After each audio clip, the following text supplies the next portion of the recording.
የዓለም ሰዓት እየቆጠረ ነው። የሰው ልጅ ታሪክ አይቶት በሚያውቀው እጅግ አስፈሪ የጥፋት አዘቅት ውስጥ ወድቋል። ምድሪቱ በሚቃጠሉ ገንዳጅ ማጣሪያዎች እሳት እየጋየች ነው። የሰው ልጅ ደግሞ ዛሬ ከመቼውም ጊዜ በላይ የኒውክሌር እልቂት ጥላ አርፎበታል። ዛሬ በትንታኔያችን የምንመለከተው ጉዳይም በመካከለኛው ምስራቅ ብቻ ሳይሆን በመላው ዓለም ላይ የተደቀነውን የህልውና አደጋ ነው። በተለይም የኩዌት መንግስት ለዜጎቹ ያስተላለፈው የኒውክሌር ደህንነት መመሪያ መላውን ዓለም በድንጋጤ ሽባ አድርጎታል። አሜሪካና እስራኤል ከኢራን ጋር የጀመሩት ጦርነት አሁን ወደ ለየለትና ወደማይመለስበት እጅግ አደገኛ ምዕራፍ በይፋ ተሸጋግሯል። በታሪኳ እጅግ ሰላማዊና የንግድ ማዕከሉና የምትታወቀው ኩዌትም ዛሬ በጦርነት ሰዓት ውስጥ እየተለበለበች ነው።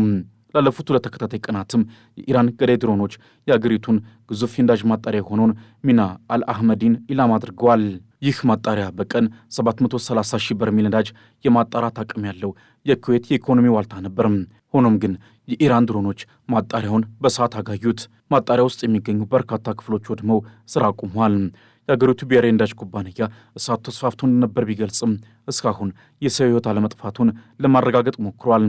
ሆኖም ግን ዓለምን በእጅጉ ያስደነገጠው ዜና የኩዌት መከላከያ ሚኒስቴር ለዜጎቹ በቪዲዮ ጭምር ያስተላለፈው የኒውክሌር ደህንነት ማስጠንቀቂያ ነው።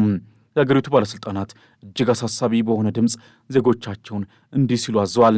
መደናገጥ አያስፈልግም፣ ነገር ግን ማንኛውም ሰው ከቤቱ እንዳይወጣ፣ በቤታችሁ የሚገኙ መስኮቶችንና በሮችን በሙሉ በጥብቅ ዝጉ የሚል ማስጠንቀቂያን ለዜጎቹ ሰጥቷል። ይህ መመሪያ ወጣውም አሜሪካና እስራኤል ከኢራን ጋር እያደረጉት ባለው ጦርነት ውስጥ የኒውክሌር ወይም የኬሚካል መሳሪያዎች ጥቅም ላይ ሊውሉ ይችላሉ የሚል ከፍተኛ ስጋት በመፈጠሩ ነው። ኩዌት የአሜሪካ ግዙፍ የጦር ሰፈሮች መገኛ እንደመሆኗ የኢራን ሚሳኤሎች ይህን የኒውክሌር ስጋት ይዘው ሊመጡ ይችላሉ ተብሎ ተፈርቷል። ሰዎች በየቤታቸው ሆነው መስኮቶቻቸውን በፕላስተርና በጨርቅ ሲያፍኑ የሚያሳዩ ምስሎችም ዓለም ምን ያህል የጥፋት ጫፍ ላይ እንደቆመች ማሳያ ሆኗል። ይህ የብሔራዊ ዝግጁነት ፕሮቶኮል አካል ቢሆንም የፕሬዚዳንቱ ጥብቅ ትዕዛዝ ግን ከበስተጀርባው ትልቅ የኒውክሌር አደጋ እንዳለ ይጠቁማል። የኢራን አብዮታዊ ዘብ ይህ የጥቃት ዘመቻ የቀጠናው ሀገራት የአሜሪካና የእስራኤል አጋር በመሆናቸው የተከፈተባቸው የበቀል እርምጃ እንደሆነ በይፋ አውጇል። ቀደም ሲልም እስራኤል በኢራን ብቸኛ የጋዝ ምንጭ በሆነው ሳውዝ ፓርስ ላይ የፈጸመችውን ጥቃት ለመበቀል ኢራን አሁን በመላው ባህረ ሰላጤው ላይ የሚገኙ የነዳጅና የጋዝ ተቋማትን ሙሉ በሙሉ እናፈርሳለን ማለት እየዛተች ነው። ሳውዝ ፓርስም የኢራን 80 በመቶ የተፈጥሮ ጋዝ ፍላጎት የሚሸፍን በመሆኑ እስራኤል ይህን ቦታ መምታቷ ኢራንን እስከ ወዳኛው አቁስሏታል። የአጸፋ እርምጃው ግን ከኩዌት አልፎ ወደ ተባበሩት አረብ ኤምሬትስም ደርሷል። የኢራን አብዮታዊ ዘብ በኤምሬትስ የሚገኘውን አልዳፍራ የተሰኘውን ከአሜሪካ የጦር ሰፈር በሚሳኤል መምታቱን አስታውቋል። ኤምሬትስም የሚሳኤልና የድሮን ስጋት እንደደረሰባት ስታረጋግጥ፣ ባህሬን ደግሞ የኢራን ሚሳኤል ስብርባሪዎች አንድ መጋዘን ላይ እሳት ማቀጣጠላቸውን ገልጻለች። ሳውዲ አረቢያን በበኩሏ በ2 ሰዓታት ውስጥ ብቻ ከ12 በላይ የኢራን ድሮኖችን መታ መጣሉን አስታውቃለች። የኢራን የውጭ ጉዳይ ሚኒስትር አባስ አራግቺ በሰጡት ማስጠንቀቂያ እስካሁን በገልፍ ሀገራት ላይ የተሰነዘረው ጥቃት የኢራን አቅም እጅግ ጥቂቱ ክፍል ብቻ እንደሆነ እየገለጹ ነው። ኢራን በድጋሚ ጥቃት የሚሰነዘርባት ከሆነ ግን ምንም አይነት ርኅራኄን እንደማታሳይ ዝተዋል። ይህ በእንዲህ እንዳለ የእስራኤሉ ጠቅላይ ሚኒስትር ቤንያሚን ኔታንያሁ እስራኤል በኢራን የጋዝ መስክ ላይ ጥቃት የፈጸመችው ብቻዋን መሆኗን ገልጸው የአሜሪካው ፕሬዚዳንት ዶናልድ ትራምፕ በጠየቁት መሰረት ለጊዜው በነዳጅ ተቋማት ላይ ጥቃቷን እንደምታቆም ፍንጭ ሰጥተዋል። ትራምፕ ከእስራኤል ጥቃት ራሳቸውን ለማራቅ የሚሞክሩ፣ የኢራን ቁጣ ግን አሜሪካንን በቀጥታ ኢላማ ማድረጉን አላቁምም። የጦርነቱ የምጣኔ ሀብት ዋጋ ደግሞ ዓለምን ወደ መቃብር እየመራት ነው። በኳታር የሚገኘውና የዓለማችን ትልቁ የተፈጥሮ ጋዝ ማከማቻ የሆነው ራስ ላፋን በኢራን ጥቃት ክፉኛ መመታቱ ይታወቃል። ይህ ጥቃትም ከዓለም አቀፍ የጋዝ አቅርቦት ውስጥ 17 በመቶ የሚሆኑን በአንድ ጀንበር አጥፍቶታል። የደረሰው ኪሳራ በዓመት 20 ቢሊዮን ዶላር እንደሚገመት የተገለጸ ሲሆን የኳታር ኢነርጂ ኃላፊ ሳድ አልካቢ እንዳሉትም ይህንን ውድመት ለመጠገን ከ3 እስከ 5 ዓመታት ይፈጃል ብለዋል። የጥፋት ቀጠናውን ከ10 እስከ 20 ዓመታት ወደ ኋላ መልሶታል ሲሉም በሐዘን ገልጸዋል። የሆርሙዝ ወሽመጥ አሁንም በኢራን ተቆልፎ ይገኛል። የዓለም 1/5 የነዳጅና የጋዝ ዝውውር ከሚያልፍበት ይህ ወሳኝ መስመር በመዘጋቱ ምክንያትም የነዳጅ ዋጋ ወደ ሰማይ ተሰቅሏል። ከኮምፒውተር ቺፕስ እስከ ማዳበሪያ ድረስ ያሉ ምርቶችም አቅርቦት በመቋረጡ መላው እስያ የኤሌክትሪክ ኃይል እጥረት ገጥሞታል። መንግስታት የቢሮ ስራ ሰዓታቸው እንዲቀንሱና የኤሌክትሪክ አጠቃቀም እንዲገድቡ ታዘዋል። የዩራዥያ ግሩፕ ተንታኝ ሙስታባ ራህማ እንዳሉትም ጦርነቱ አሁን ወደ ፍንዳታ ደረጃ ወይም እስክለተሪ ፌዝ ተሸጋግሯል። በተለይም አውሮፓና እስያ ለከፋ የምጣኔ ሀብት ድቀት ተጋልጧል። በኢራን ውስጥ ያለው ሁኔታም ቢሆን እጅግ ዘግናኝ ሆኗል። ጦርነቱ ዛሬ 26ኛ ቀኑ ላይ ሲደርስም እስራኤል በቴህራን ላይ ያላሰለሰ ጥቃት እየፈጸመች ነው። በኢራን በኩል እስካሁን ከ1500 በላይ ሰዎች መገደላቸውን ሪፖርቶች ያመለክታሉ። ኢራን በበኩሏ ያጸፋ ምላሿን በእስራኤል ላይ አጠናክራ ቀጥላለች። የኢራን ሚሳኤሎችም ቴልአቪቭንና የመካከለኛው ምስራቅ የተለያዩ አካባቢዎችን ሲደበድቡ አድረዋል። ኢራን በአንድ ሰዓት ውስጥ ብቻ 2 ዙር የሚሳኤል ናዳ በእስራኤል አዝንባለች። እጅግ ልብ የሚነካው ክስተት ደግሞ በኢየሩሳሌም ቅድስት ከተማ የተከሰተው ነው። የእስራኤል የውጭ ጉዳይ ሚኒስቴር ኢራን ቅዱሳን ቦታዎችን አጥቅታለች ሲልም በከፍተኛ ቁጣ ከሷል።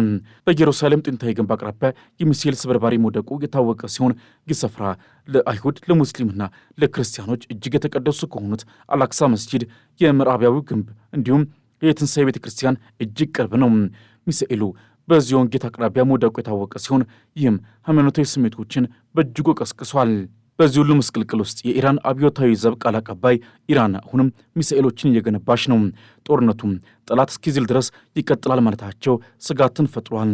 ጄኔራሉ የጦርነት ማክተም ያለበት የጦርነቱ ጥላ ከሀገሪቱ ላይ ሲነሳ ብቻ ነው ብለዋል።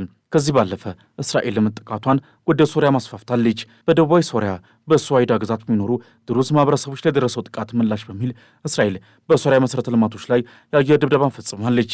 እስራኤል የድሩዝ ማህበረሰብን ለመከላከል በሚል ከዚህ ቀደምም በደማስቆ የሚገኘውን የሶሪያ መከላከያ ሚኒስቴር ዋና መስሪያ ቤትን መምታቱ ይታወሳል። አሁን ጦርነቱ ወደ ሶሪያ መዛመቱ የቀጠናውን እሳት ይበልጥ እንዲቀጣጠል አድርጎታል። የዚህ ሁሉ አስደንጋጭ ክስተትና የቀጣዩ ቀን ውጥረት ምዕራፍ ምን ሊሆን ይችላል የሚለው ጥያቄም አሁን የዓለምን መሪዎች፣ የጦር ስትራቴጂስቶችንና ተራውን የዓለም ዜጋ በኩል ደረጃ እያስጨነቅ ቀጥሏል። ነገሮች ከመሻሻል ይልቅ ይበልጥ ወደ ለየለት የጥፋት አዘቅት እየገቡ እንደሆነ የሚጠቁሙ በርካታ አስፈሪ ፍንጮች በቀጣይ ሰዓታትና ቀናት ውስጥ አፍጦ ይጠብቁናል። በቀጣይ በግንባር ቀደምትነት የሚጠበቀውና ዓለምን በድንጋጤ ሽባ ያደረገው ክስተትም የኩዌት መከላከያ ሚኒስቴር ያወጣው የኒውክሌር ደህንነት መመሪያ በተግባር የሚፈተንበት አጋጣሚ ነው።